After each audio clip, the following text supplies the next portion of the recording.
अभिषेक मीना, मेरे YouTube channel अभी classes में आप सभी का स्वागत है। हमने पिछले लेक्चर्स में वर्ग की विधियों के बारे में पढ़ा था। आज हम लेकर के आए हैं आपके पास में घनफल की विधियां कि घनफल किस प्रकार से निकाला है। हमने कई विधियों से वर्ग निकालना सीखा था। 5 विधियां पढ़ी थी वर्ग निकालने की और 5 विधियों के हमने लेक्चर अपलोड कर दिए हैं। 2 लेक्चर हैं और 5 वीडियो है। 5 विधियां है वर्ग निकालने की, उनके बारे में हम बता चुके हैं। आज हम बताएंगे आपको घन निकालने की विधियां, ये घन किस प्रकार से निकाला जाता है और कौन कौन सी विधियां है और उन सभी का अध्ययन करने वाले हैं आज। यदि आप नए हो तो हमारे चैनल को सब्सक्राइब जरूर करें। और हम चर्चा कर रहे थे क्लास 10th के बारे में। क्लास 10th की जो एक्सरसाइज है वो चल रही थी 1.2। चाहे आप आरबीएससी बोर्ड से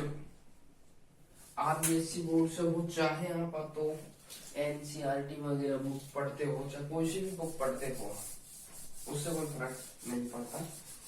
आपको समझना है कि किस तरीके से सवाल को किया जाता है, किस प्रकार से घन निकाला जाता है उन विधियों के द्वारा, और किस प्रकार से कोई सी भी हो, एनसीईआरटी बुक हो चाहे और कोई भी राजस्थान की या कोई सी भी बुक हो, यूपी की बुक हो, कोई सी भी बुक हो, उससे कोई फर्क नहीं पड़ता है। विधियां सीखनी है, सवाल को किस प्रकार से किया जाता है। जैसे कि वर्ग निकालने की विधियां पढ़ चुके हैं हम कि वर्ग किस प्रकार से निकाला जाता है। ठीक है, वर्ग निकालने की विधि हम पिछले लेक्चर में पढ़ चुके हैं। आज पढ़ने वाले हम घन निकालने की विधि, और मैंने बता चुका हूँ आपको कम से कम आपको 1 से 10 तक के घन तो आने ही चाहिए। 1 से 10 तक के घन आपको याद होने चाहिए। ठीक है, और हम अब विधियों के द्वारा इससे बड़ी संख्या को घन किस प्रकार से निकालते हैं, क्योंकि सभी संख्या को घन तो हम याद नहीं कर सकते। जैसे आपने बोल दिया इसका घन बोलो, नहीं बता पाओगे ना, तो हम क्या करेंगे, विधियों के द्वारा इनका घन निकालना सीखेंगे और सरल विधियों के द्वारा इनका घन निकालेंगे। सबसे पहली विधि है आपके सिलेबस में, हम घनफल निकालने की विधियों के बारे में बात करते हैं। और सबसे पहले विधियों के बारे में बताएंगे और उस विधि का नाम है निखिलम विधि। निखिलम द्वारा घनफल निकालना सीखते हैं कि निखिलम द्वारा किस प्रकार से घनफल निकाला जाता है। हमने एक्सरसाइज 1.1 में निखिलम विधि के द्वारा गुणा करना सीखा था। निखिलम विधि के द्वारा क्या करना सीखा था, हमने गुणा करना सीखा था कि नहीं सीखा था। और इसमें बताया था हमने कि निखिलम विधि में हमेशा क्या मानते हैं, आधार मानते हैं। मानते हैं। बताया था 2 अंकों का आधार, 10 3 अंकों का आधार, इस प्रकार से। ठीक है, बताया था उपाधार अंक भी माना जाता है। उपाधार मानते हैं, फिर उपाधार के आधार पर ही उपाधार अंक निकाला जाता है। निकाला जाता है। निखिलम विधि में आपको ये तो 4 चीजें इंपॉर्टेंट है, ये चारों चीजें आपको निकालना आनी चाहिए। पिछले लेक्चर में मैं आपको बता चुका हूँ कि किस प्रकार से आधार मानते हैं, किस प्रकार से उपाधार मानते हैं, और किस प्रकार से उपाधार अंक निकाला जाता है, किस प्रकार से विचलन निकाला जाता है। विचलन का हमेशा सूत्र याद रखना है आपको। निखिलम विधि है तो निखिलम विधि में विचलन का हमेशा सूत्र याद रखना है, संख्या माइनस आधार या उपाधार है ना। यदि सवाल में उपाधार है तो उपाधार को घटाना है, उपाधार नहीं है तो आधार को घटाना है। यदि दोनों है तो दोनों में से आपको उपाधार को ही घटाना है।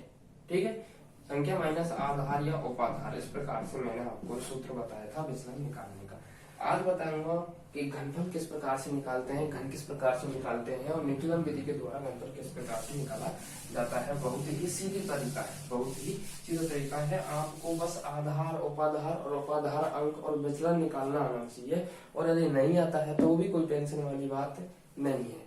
क्यों नहीं है, क्योंकि मैं बताने वाला हूँ कि किस प्रकार से आधार मानते हैं, किस प्रकार से उपाधार निकालते हैं, किस प्रकार से उपाधार अंक और विचलन, सब चीज इस वीडियो में आपको बताने वाला हूँ। बस आप लास्ट तक जुड़े रहना, लास्ट तक आपका जुड़ा रहना, और जो भी आपको बताया जाता है उसको नोट कर लेना। ठीक है, तो सबसे पहले बात करते हैं निखिलम विधि की। तो निखिलम विधि में एक सूत्र होता है, सूत्र को याद रखना है। किसी भी संख्या का घन निकालते हैं तो उसका सूत्र होता है, इसको याद रखना है आपको। तो सूत्र क्या है, सूत्र है उपाधार अंक उपाधार अंक का स्क्वायर, उपाधार अंक का स्क्वायर मतलब वर्ग, संख्या प्लस 2 इंटू विचलन, 2 इंटू विचलन ऑब्लिक, इस खंड में हमेशा 3 से गुणा करते हैं, सूत्र में ये है 3 हमेशा इस खंड में जो है, ये मतलब फर्स्ट खंड हो गया और ये सेकंड खंड हो गया, इस खंड में 3 से गुणा करना है आपको, प्रत्येक सवाल में 3 से इसमें खंड में गुणा करना है आपको।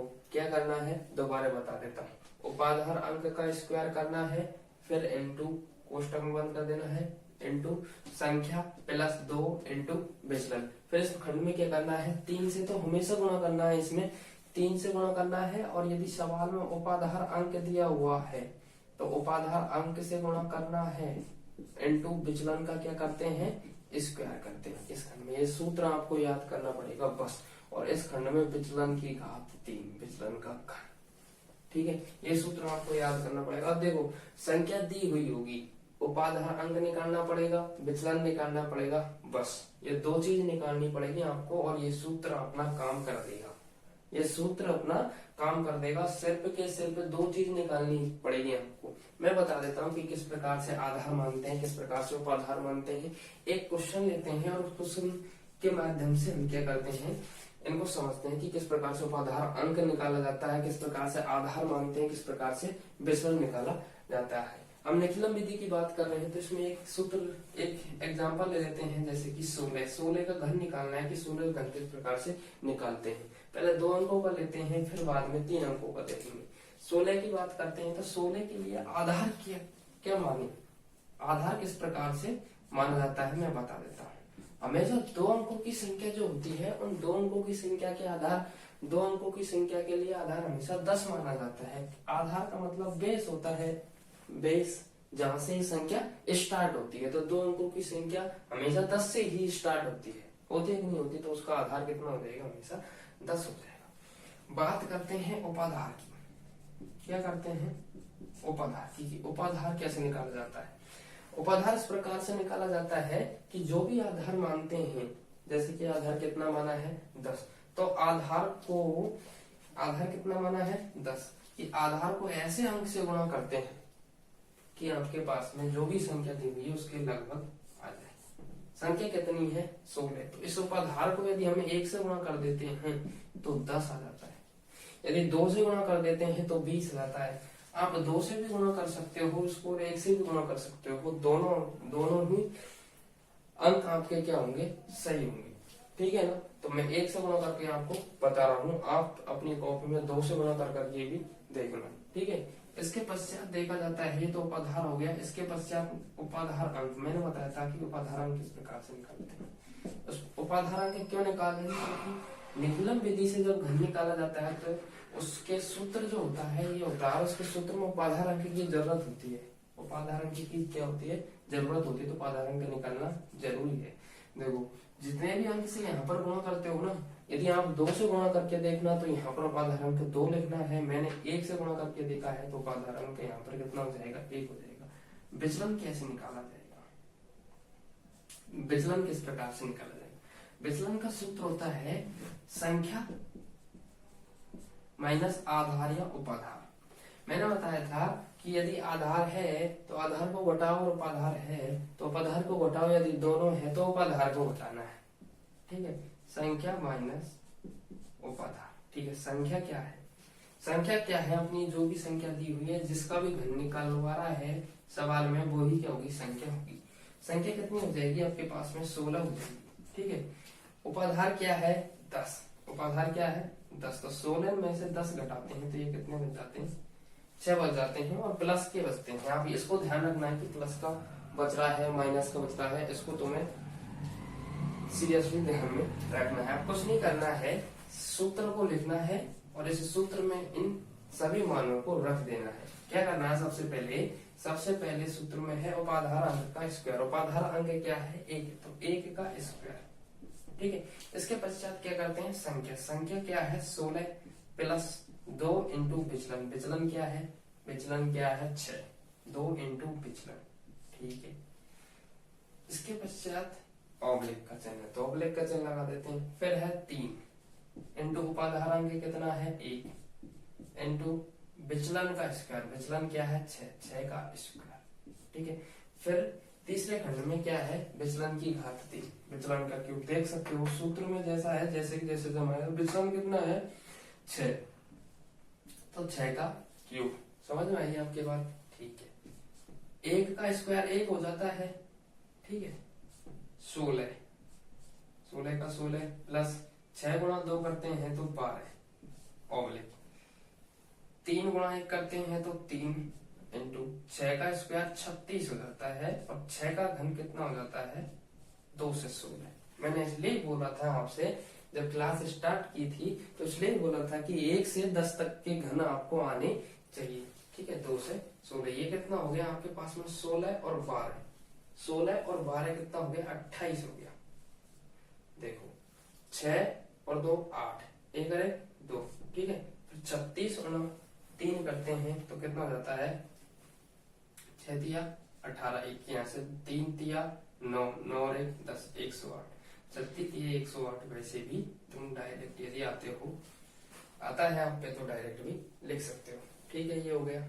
फिर ये करना है, एक एक अंक लेना है, आधार में जितनी जीरो है उसके हिसाब से अंक लिए जाते हैं। आधार में एक जीरो है तो यहाँ पर केवल इसमें इस खंड में से एक अंक लिया जाएगा 6, 21 को क्या करते हैं हासिल के रूप में भेज देते हैं इधर, तो 21 इधर आएगा, तो इसमें ऐड करते हैं 8 9, ये 2 और 1, इसमें से इकाई अंक लेते हैं, केवल इकाई अंक को ही लिया जाता है, शेष संख्या को अगली संख्या के पास में हासिल के रूप में भेज देते हैं। ये 12 बच जाते हैं, 12 को इधर हासिल के रूप में भेजते हैं, तो ये हो जाते हैं कितना 40 हो जाते हैं, नहीं हो जाते, बिल्कुल हो जाते हैं। आगे कोई भी संख्या है नहीं है तो 40 के 40 को यहाँ पर लिख देते हैं, यही इसका क्या हो जाता है घन हो जाता है। 16 का घन 40 96। समझ में आई आपके पास में? देखो दोबारा समझा देता हूँ, आपको कुछ नहीं करना है, इस सूत्र को याद रखना है कि उपाधार अंक का क्या करते हैं स्क्वायर करते हैं इंटू संख्या प्लस 2 इंटू विचलन ऑब्लिक 3, इसमें हमेशा 3 से गुणा किया जाता है, कैसे सवाल हो हमेशा 3 से गुणा किया जाता है, इंटू उपाधार अंक इंटू विचलन का स्क्वायर ऑब्लिक विचलन की घात 3। देखो कैसे जाता है, देखो यहाँ पर तो विचलन की घात 1 है, यहाँ पर विचलन की घात 2 है, और इस खंड में विचलन की घात 3 है। ये हमेशा ध्यान रखना है, इस प्रकार से तुम्हें याद रखना है। कंफ्यूजन कहाँ पे होता है, कंफ्यूजन यहाँ पे होता है कि विचलन की घात कितनी है, यहाँ पे विचलन की घात इसमें कितनी है, तो याद रखना फर्स्ट खंड में विचलन की घात 1 होगी, फिर दूसरे खंड में 2 होगी, और विचलन की घात तीसरे खंड में 3 होगी। उपाधार अंक की बात करते हैं तो शुरुआत में उपाधार अंक की घात कितनी होती है 2 होगी, तो फिर इसमें कम हो जाएगी। देखो इसमें 2 है तो इसमें उपाधार अंक की घात कितनी हो जाएगी सिर्फ 1 हो जाएगी। इस प्रकार से आपको याद रखना है, और इस खंड में हमेशा किससे गुणा करते हैं 3 से गुणा करते हैं। 2 संख्याओं के लिए आधार मानना है सबसे पहले, उसके पश्चात उपाधार मानना है। आधार जो माना है उसको ऐसे अंक से गुणा करना है कि लगभग किसके करीब आ जाए, इस संख्या के करीब आ जाए, ठीक है। 10 को 1 से गुणा करते हैं तो 10 आ जाता है। फिर उपाधार अंक जितने भी अंक से गुणा किया जाता है वही इसका क्या होता है उपाधार अंक होता है। विचलन का सूत्र याद रखना है, विचलन का सूत्र होता है संख्या माइनस उपाधार। संख्या क्या दी हुई है 16, उपाधार कितना है उपाधार 10, उपाधार कितना है 10, संख्या माइनस उपाधार करेंगे मतलब 16 माइनस 10 करेंगे तो कितना बचेगा 6 बचने वाला, ठीक है। तो फिर इस सूत्र में जमा दो उन सभी मानों को, आंसर आ जाएगा आपका 4096। इसको उतारो, फिर नेक्स्ट क्वेश्चन की बात करेंगे। और नेक्स्ट क्वेश्चन में यदि इस क्वेश्चन में समझ में नहीं आया तो हम एक और क्वेश्चन लेते हैं, इसके बाद एक और एग्जाम्पल देते हैं, उसके द्वारा समझने की कोशिश करते हैं। ध्यान से लिखना, ठीक है। इसको उतारो पहले,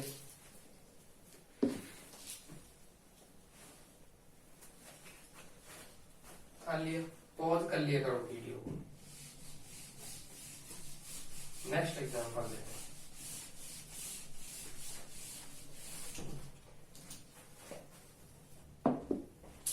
नेक्स्ट एग्जाम्पल लेते हैं, जैसे कि इससे पहले 16 का घन निकालना सीखा था, और हम अब 57 में घन निकालना सीखेंगे। 57 में घन किस प्रकार से निकाला जाता है, तो आपको सीधा सा याद रखना है कि घन निकालने की निगलम विधि से निकालना है तो सबसे पहले क्या मानेंगे आधार मानेंगे। क्या मानेंगे सबसे पहले आधार मानेंगे। आधार किस प्रकार से माना जाता है आधार माना जाता है आपके पास में किसके करीब है? 97 किसके करीब है मुझे बताओ। 97 100 के करीब है या 10 के करीब है मुझे बताओ। 100 के करीब है कि नहीं? आधार इस प्रकार से माना जाता है। तो ये कितना हो जाएगा आपके पास में? 100 इसका आधार हो जाएगा। 97 बिल्कुल 100 के करीब है तो इसका आधार कितना हो जाएगा? 100 हो जाएगा। ठीक है। इसके पश्चात निकाला जाता है उपाधार अंक। उपाधार अंक के जो भी इसका इकाई अंक होता है वही, ये जो एक होती है यहाँ पर संख्या जो होती है ना वही, जैसे कि 4 से है, 4 से हमें उपाधार अंक हो जाएगा 4। उपाधार अंक क्या हो जाएगा? 4 हो जाएगा। 5 से है तो 5 से हमें 5 उपाधार अंक हो जाएगा। ठीक है ना। तो इसी प्रकार से इसमें उपाधार अंक 1 हो जाएगा। उपाधार अंक क्या हो जाएगा? 1 अंक हो जाएगा। उपाधार अंक हो जाएगा इसमें 1। इसके पश्चात निकाली जाती है विचलन। विचलन किस प्रकार से निकालेंगे? जो भी संख्या है उसमें से आधार को घटा देंगे। आधार कितना है? 100। तो आधार को घटाएंगे तो कितना बच जाएगा? -3 बच जाएगा। -3 बच जाएगा। सिंपल बात है, -3 बच जाएगा। ठीक है। अब देखो सूत्र में लगाओ। उपाधार अंक का स्क्वायर। उपाधार अंक क्या है? 1 का स्क्वायर। संख्या क्या है? 97। संख्या की जगह संख्या, फिर +2 तो 2 इनटू, फिर विचलन है तो विचलन कितना है? -3 आया है। विचलन -3 और दूसरे खंड में क्या करते हैं? 3 से गुणा करते हैं। फिर उपाधार अंक कितना है? 1। फिर विचलन का स्क्वायर मतलब -3 का स्क्वायर। कोई दिक्कत नहीं है, -3 का स्क्वायर। इसके पश्चात क्या करेंगे? यहाँ पर विचलन का क्यूब, -3 का क्यूब। देखो 1 का वर्ग 1 हो जाता है। 1 का वर्ग 1 हो जाएगा। 97 का 97 प्लस ये माइनस हो जाएगा। देखो 3 गुणा 2 करते हैं तो 3 दूनी 6 हो जाते हैं। माइनस के कितना हो जाएगा? 6 हो जाएगा। ठीक है। 3 का स्क्वायर 9 हो जाता है। 3 गुणा 1 करते हैं तो 3 और 3 का स्क्वायर 9। देखो 3 गुणा 1 करेंगे तो 3 का स्क्वायर करेंगे तो प्लस का 9 हो जाएगा। ठीक है। 3 का घन करेंगे तो माइनस के कितना हो जाएगा? 27। 3 का घन कितना होता है? -27। तो मुझे बताओ 97 में से 6 घटाते हैं तो कितना बनता है? 91 बनता है। 9 इंटू 3 करो, 9 इंटू 3 करते हैं तो 27। ठीक है। और ये माइनस का 27। मैं सवाल को कराने का उद्देश्य मेरा यही था कि किसी भी सवाल में यदि माइनस आ जाता है तो माइनस को किस प्रकार से हटाया जाता है, यह मेरा उद्देश्य था। देखो माइनस को किस प्रकार से इसमें हटाया जाएगा। माइनस को हटाने का एक ही तरीका होता है कि इस पहले वाली संख्या से क्या लिया जाता है? एक अंक उधार में लिया जाता है, और एक अंक, जितने भी अंक इससे उधार में लिए जाते हैं उसको क्या करते हैं? इसमें से गुणा करते हैं। जैसे कि एक अंक तुमने उधार से लिया, इधर से एक अंक लिया तो कितना हो जाएगा? 100 में से इसको घटाया जाएगा। किसमें से घटाया जाएगा? 100 में से इसमें घटाया जाएगा। यदि 2 अंक उधार में लिया तो 2 अंक जब लेते हैं तब संख्या बड़ी होती है। ये संख्या कितनी है? 27 है। और संख्या 27 है तो इससे 1 लेते हैं और आधार से गुणा करते हैं उसको तो 100 हो जाता है। 1 गुणा कितना हो जाता है? 100। 1 गुणा 100 करते हैं तो वो कितना हो जाता है? 100। और 100 क्या है? बड़ी संख्या है। 100 में से 27 को आरामी से घटा सकते हो। 2 जब लेते हैं जब ये संख्या बड़ी होती, 2 जब लेते हैं जैसे कि 195 में होती है संख्या, -195 में होती है, -165 होती, तब क्या लेते हैं हम? 100 से काम नहीं चलता, एक अंक लेते हैं। क्योंकि एक अंक जब लेते हैं तो 100 से गुणा करते हैं तो 100 ही होता। 100 195 या 165 या जितने भी होती है उससे छोटी होती। फिर 2 अंक लेने पड़ते हैं। फिर 2 को क्या करते हैं? 100 से गुणा करते हैं। 2 अंक लेते हैं तो 2 को 100 से गुणा करते हैं तो कितना हो जाते हैं? 200 हो जाते हैं। और 200 में से आराम से 195 हो या जो भी संख्या है वो आराम से घट जाती है। तो आपको ये देखना है कि यहाँ पर क्या है। यहाँ पर यदि 27 है तो एक अंक लेंगे उधार सबसे पहले, एक अंक इस पे से लिया जाएगा तो यहाँ पर 26 बच जाएगा। देखो 91 में, और इस पे से एक अंक उधार लेंगे तो यहाँ पर 26 बच जाएगा। और यहाँ पर घटाया जाता है उस अंक के हिसाब से घटाया जाता है। जितने भी अंक यहाँ पर लेते हैं उसको आधार से गुणा करते हैं। 1 लिया है तो आधार से गुणा करेंगे उसको तो कितना हो जाएगा? 100 हो जाएगा। और 100 में से 27 को हम घटा देंगे। तो मुझे बताओ ये कितना बच गया? 91 हो गया और ये 26 हो गया। इसको इसमें से घटाते हैं 100 में से तो ये बच जाता है 73। ठीक है। अब प्लस की संख्या आगे की नहीं आएगी, बिल्कुल प्लस की संख्या। अब कुछ नहीं करना है, क्या करना है? आधार में कितनी जीरो है? आधार में 2 जीरो है। आधार में कितनी जीरो है? 2 जीरो है। तो लास्ट वाले से 2 ही अंक लेंगे। 73 का 73 दोनों अंकों को लेंगे। फिर इससे भी 2 अंकों को लेंगे। इसमें है 100, ये कितना है 26 है, 26 है, तो इसमें भी दोनों अंकों को लेंगे 26 को। फिर इसमें से भी दोनों अंकों को लेंगे। तो ये इसका क्या हो जाता है, आंसर हो जाता। ठीक है, इस प्रकार से करेंगे इसको। तो आप इसको नोट करो, अगले सवाल की बात करेंगे। अगले सवाल को देखते हैं। ठीक है, अगले सवाल को देखते हैं। देखो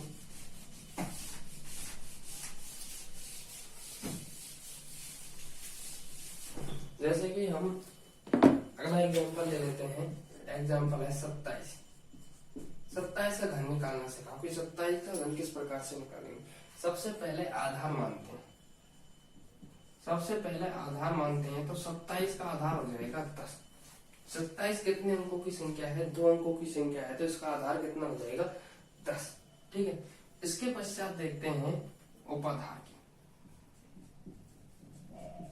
उपाधार की बात करते हैं, तो उपाधार हो जाएगा, इसको 2 से गुणा करते हैं तो ये कितना हो जाता है? 20। 20 के करीब है कि नहीं? 20 से स्टार्ट हो रही है कि नहीं? बिल्कुल 20 से स्टार्ट होती है। 20 वाली लाइन में तो है, 20 के बाद में तो आती है, तो इसलिए इसका उपाधार कितना हो जाएगा? 20। यह दूसरा तरीका बता देता हूँ।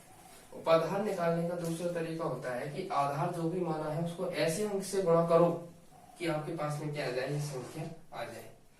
27 कब आएगा? जब 10 को आप 2 से गुणा करोगे तो करीबन करीब आपके पास में आ जाएगा। ठीक है, तो ये आ जाएगा आपके पास में। उपाधार अंक किस प्रकार से निकाला जाता है? उपाधार अंक जितनी भी संख्या से यहाँ पर गुणा करते हो, या जो भी उपाधार आता है उसमें जो भी संख्यात्मक मान देखता है वो ही क्या होता है, उसका उपाधार अंक होता है। ठीक है, फिर निकाला जाता है विचलन। विचलन संख्या क्या है? 27, उपाधार कितना है? 20, तो इसका विचलन कितना हो गया? 7। 27 माइनस 20 कितना हो गया? 7। अब सूत्र में लिख देते हैं, कुछ नहीं है। उपाधार अंक का स्क्वायर अर्थात 2 का स्क्वायर, संख्या 27 प्लस 2 इंटू विचलन, विचलन है 7, फिर 3 इंटू उपाधार अंक, उपाधार अंक क्या है? 2 इंटू विचलन का स्क्वायर, विचलन का स्क्वायर अर्थात 7 का स्क्वायर, फिर 7 का घन। ठीक है, 7 क्या है? विचलन। 2 का स्क्वायर कितना हो जाता है? 4 हो जाता है। 27 प्लस 7 दूनी का 14, 3 दूनी 6, 7 का स्क्वायर कितना हो जाता है? 49। तो 7 का घन कितना हो जाता है? 343। कुछ नहीं है, ऐड कर दो इनको। 27 और 14, 7 और 4 कितने हो जाते हैं? 11। एक यहाँ से 2 3 4। ठीक है, 6 को 49 से गुणा करते हैं, 9 6 54 और 6 चौका 24, 24 और 5 29,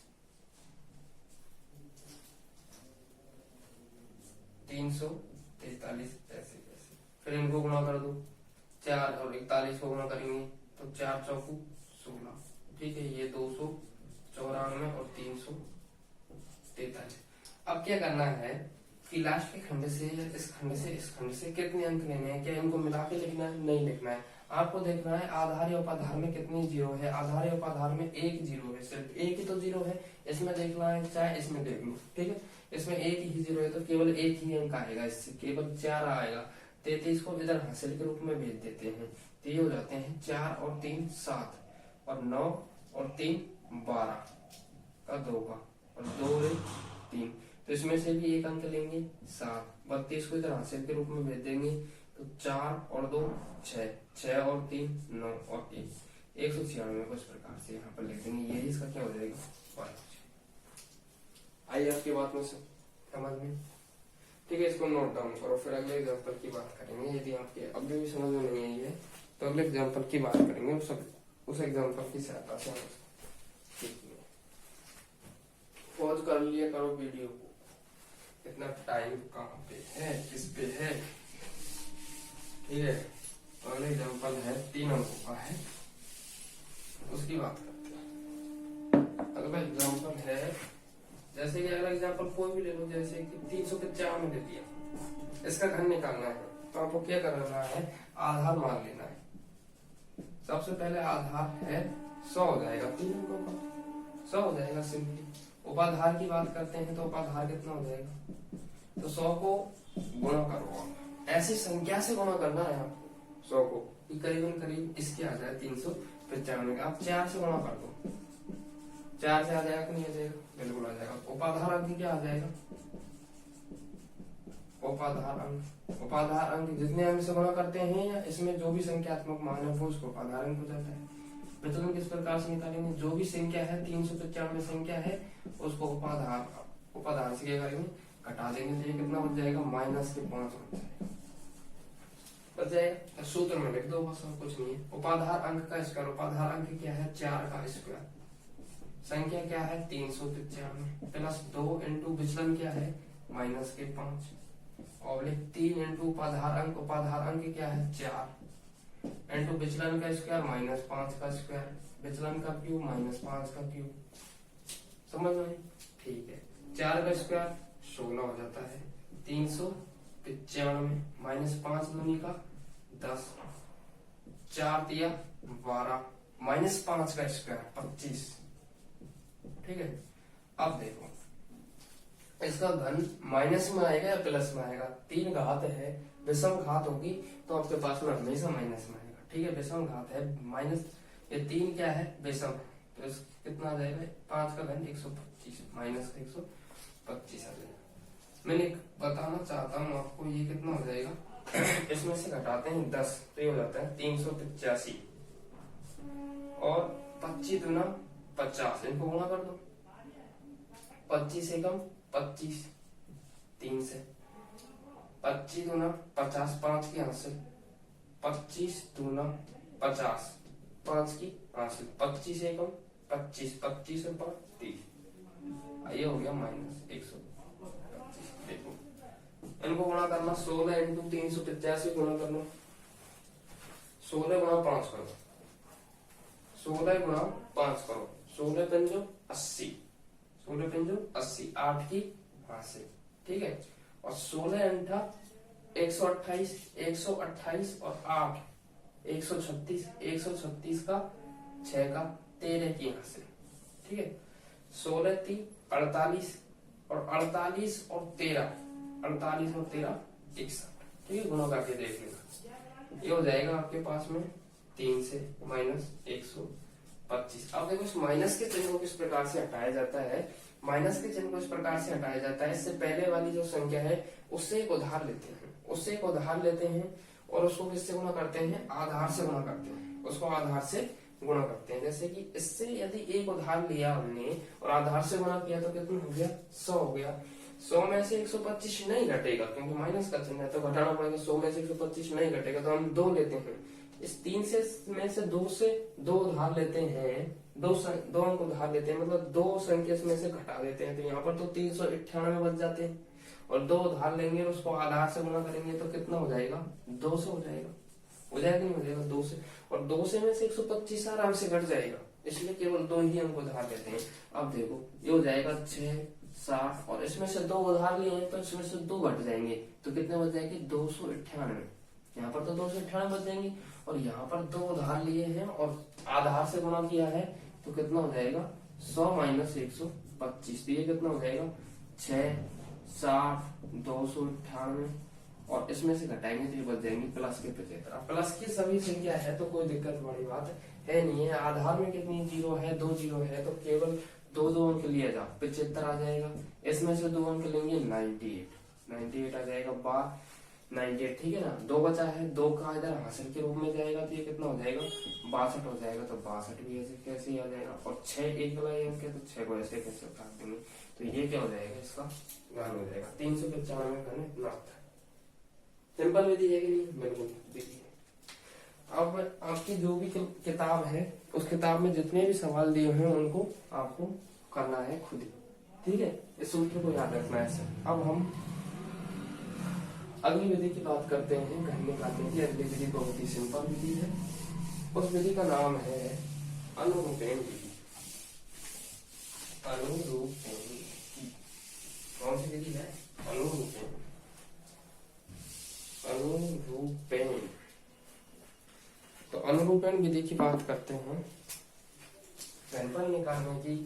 दूसरी विधि है जिसका नाम है अनुरूपण विधि। अनुरूपण द्वारा घनफल निकालना सीखते हैं। क्या निकालना सीखते हैं? अनुरूपण द्वारा घनफल। पहला जो भी ले लेते हैं, जैसे कि 33 ले लिया। मैंने बताया था अनुरूपण विधि से वर्ग निकालना। भी अनुरूपण विधि से वर्ग निकालना बताया था, तो केवल 2 अंकों का ही वर्ग निकाला जाता है, जाता है नहीं जाता है। तो ऐसा ही हाल इसमें है, घनफल में भी केवल 2 ही अंकों का घन निकाला जा सकता है अनुरूपण विधि के द्वारा। बहुत ही सिंपल है। वर्ग निकाला था तो मैंने बताया था कि अनुरूपण विधि में 3 खंड बनते हैं। कितने खंड बनते हैं? 3 खंड बनते हैं। लेकिन यहाँ पर एक चेंज हो जाता है। अनुरूपण विधि से घनफल निकालने हैं तो यहाँ पर 4 खंड बनेंगे। कितने खंड बनेंगे? यहाँ पर 4 खंड बनेंगे। कितने खंड बनेंगे? 4 खंड बनेंगे। एग्जाम्पल की सहायता से समझते हैं। इसका सूत्र कुछ भी नहीं होता है, सूत्र वगैरह कुछ नहीं होता है। ध्यान से देखोगे एग्जाम्पल से ही समझ में आ जाएगा। पहली बात तो अनुरूपण विधि से 2 अंकों का ही घन निकाला जाता है। दूसरी बात अनुरूपण विधि में कितने खंड बनते हैं? 4 खंड बनते हैं। फर्स्ट, सेकंड, थर्ड और फोर्थ, 4 खंड बनते हैं। ठीक है, दूसरी बात। तीसरी बात, फर्स्ट जो शुरुआत वाला खंड है उसमें शुरुआत वाले अंक का घन किया जाता है। वहां पर वर्ग किया जाता था, क्योंकि वहां पर वर्ग निकालने की विधियां पढ़ रहे थे। हम पढ़ रहे हैं घन निकालने की विधियां। तो शुरुआत में क्या करेंगे? हम 3 का क्या करेंगे? घन करेंगे। क्यों? क्योंकि हम पढ़ रहे हैं घन निकालने की विधियां। तो शुरुआत में क्या करेंगे? 3 का घन। लास्ट में लास्ट वाले अंक का घन करेंगे। लास्ट वाले अंक का घन करेंगे। शुरुआत में इसका घन करेंगे, लास्ट में लास्ट वाले अंक का घन करेंगे। मध्य में क्या करेंगे? मध्य में करेंगे इसका स्क्वायर। शुरुआत वाले का स्क्वायर इंटू केवल 3। शुरुआत वाले का स्क्वायर इंटू ये। फिर क्या करेंगे? फिर करेंगे शुरुआत वाले का स्क्वायर इसमें कर दिया। अब इसमें शुरुआत वाले का स्क्वायर नहीं करेंगे, लास्ट वाले का स्क्वायर करेंगे। समझने की कोशिश करो, दोबारा समझा देता हूं। इसमें हमेशा फर्स्ट खंड में 2.5 अंक का घन किया जाता है, और लास्ट वाला जो खंड है उसमें 1 अंक का घन किया जाता है। दूसरी भाषा में समझे तो शुरुआत वाले में क्या करेंगे? शुरुआत वाले अंक का घन करेंगे, और लास्ट वाले में लास्ट वाले अंक का घन करेंगे। मध्य में क्या करते हैं? 2.5 अंक का वर्ग इंटू 1 अंक, मतलब पहले इसका वर्ग करते हैं फिर इसको गुणा करते हैं। तीसरे में क्या करते हैं? पहले वाले को तो ऐसे कैसे ही लिख देते हैं, इंटू लास्ट वाले का स्क्वायर करते हैं। ठीक है, 3 का घन कितना हो जाता है? 27। 3 का स्क्वायर 9, और 9 गुणा 3 करते हैं तो ये भी कितना हो जाता है? 27। 3 का स्क्वायर 9, 9 गुणा 3 करते हैं तो ये भी 27। 3 का स्क्वायर ये भी 27।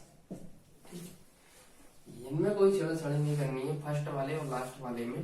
मध्य वाले में क्या करना है? इसका दोगुना करना है, इसका दोगुना करके इन दोनों इनमें ऐड कर देना है। 27 का दोगुना 54। देखो मतलब इसमें क्या है? दोगुना करके ऐड करना है, दोगुना करके ऐड करना है। जैसे 27 है और ये भी क्या है? 27 है। इसका दोगुना करके और इसका दोनों का दोगुना करके आपस में क्या कर देना है? जोड़ देना है। देखो ये तो 27 है ये, और इनको जोड़ते हैं तो 7 और 4 11, 5 और 2 7, और 7 रे 8 81। ठीक है, और ये भी 81 हो गया, और 27 ऐसे जैसे। कुछ नहीं करना है, एक अंक लेना है 7, 2 को इधर हासिल के रूप में भेज देते हैं, ये 83 हो जाते हैं। इसमें से 3 बच गया, 8 को इधर हासिल के रूप में भेज देते हैं, ये 89 हो जाते हैं। इधर से 9 बच गया, 8 को इधर भेजते हैं, ये 8 7 15, और ये 35 हो जाते हैं, और ये 35 का ऐसे कैसे। क्योंकि आगे क्या है? आगे कोई भी संख्या है नहीं है, हासिल कहाँ पर भेजोगे, तो ऐसे कैसे यहाँ पर लिख देते हैं। ये इसका क्या हो जाता है? घन हो जाता है 23। ठीक है, इसको उतारो, अगले क्वेश्चन की बात करेंगे। इसको उतारो, फिर अगले क्वेश्चन की बात की जाएगी। वीडियो की क्वालिटी बता देना कि सही आ रही है या नहीं आ रही है। ठीक है ना, तो अगले क्वेश्चन की बात करते हैं।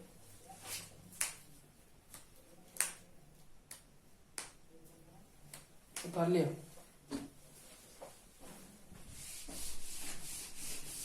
पॉज कर लिया।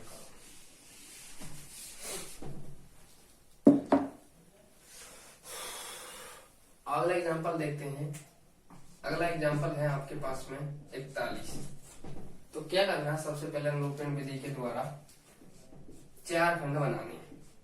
4 खंड बना लिए सर, ये लोग 4 खंड बना लिए। फर्स्ट खंड में फर्स्ट अंक का घन करना है क्योंकि घन निकाल रहे हैं। लास्ट खंड में लास्ट अंक का घन करना है। लास्ट अंक है आपके पास में 1 और फर्स्ट अंक है आपके पास में 4। ठीक, मतलब इकाई अंक का लास्ट वाले में करना है और दहाई अंक का फर्स्ट वाले में करना है। ये हो गया इकाई अंक, ये हो गया दहाई अंक। याद रखने का तरीका सीधा यही है कि ये शुरुआत में है तो शुरुआत वाले का घन और ये लास्ट में है तो लास्ट में लास्ट वाले का घन। ठीक है, इसमें क्या करते हैं, दहाई अंक का स्क्वायर करते हैं और गुणा इकाई अंक कर देते हैं। इसमें दहाई अंक को इंटू इकाई अंक का स्क्वायर। याद रखने का तरीका, सबसे इस दूसरे खंड में क्या करते हैं, पहले वाले का वर्ग इंटू 1, पहले वाले का वर्ग इंटू लास्ट वाला अंक। तीसरे में क्या करते हैं, पहले वाले का इसमें कर दिए तो पहले वाले को ऐसे कैसे ही लिख देते हैं और लास्ट वाले का क्या करते हैं, वर्ग करते हैं। बताओ 4 का घन कितना हो जाता है, 64। 4 का स्क्वायर 16 और 4 इंटू 1 करते हैं तो 4, 1 का घन 1। मैंने बताया था दूसरे और तीसरे खंड में क्या करने हैं, दोगुना करके ऐड करने हैं। 16 का दोगुना कितना हो जाता है 32, 4 का दोगुना कितना हो जाता है 8। तो इनको ऐड कर देना है, कुछ नहीं है, एक ऐसे कैसे लिख देना है, 8 4 ये 12 हो जाते हैं और ये कितना हो जाते हैं 6 और 2 8, 48 हो जाते हैं और ये 64 को ऐसे कैसे लिख देना है। क्या करना है, एक अंक लेना है। एक को ऐसे कैसे ही इसमें से एक अंक लेते हैं 2, एक अंक बच रहा है इसको हासिल के रूप में इधर लेते हैं, ये 49 हो जाता है। 49 में से एक अंक लेते हैं 9, 4 को इधर हासिल के रूप में भेज देते हैं 64 और 4 कितना हो जाता है 68। आगे कोई संख्या नहीं है तो ऐसे कैसे 68 को यहाँ पर लिख देते हैं। ये इसका क्या हो जाता है, समझ में, ठीक है। अब जो भी एग्जांपल है मैं दे रहा हूं आपको करना है घर पे बैठ। 98 का घन निकालना है, 88 का घन निकालना है, 15 का निकालना है, 14 का निकालना है और 79 का निकालना है।